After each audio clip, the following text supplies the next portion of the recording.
আসসালামু আলাইকুম মুহাম্মদ সাল্লাল্লাহু আলাইহি ওয়াসাল্লাম তাবারাকতা ইন্নাকা লা তুখিকুল শায়ান ইস তুমি তো কালা কালিমু কালা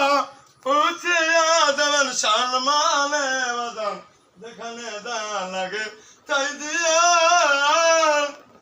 আর ফজলাতে অস্করণে সঙ্গে রাসূলুল্লাহ আরে নূরেতে ময়দান করে আমি পাগলা বুঝতে পারছি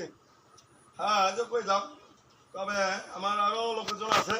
সেটাকে কোনো ডিস্টার্ব হয় না সুসম্মানে চলাফেরা করতে পারেন সেই নজর করে দিলাম তবে তার মদিনায় পুছিয়ে দেন দুরুদের সব আমার মুর্শিদের প্রেম মহাব্বত এগলে থাকে ইনশাআল্লাহ সবে কোন কলিকুল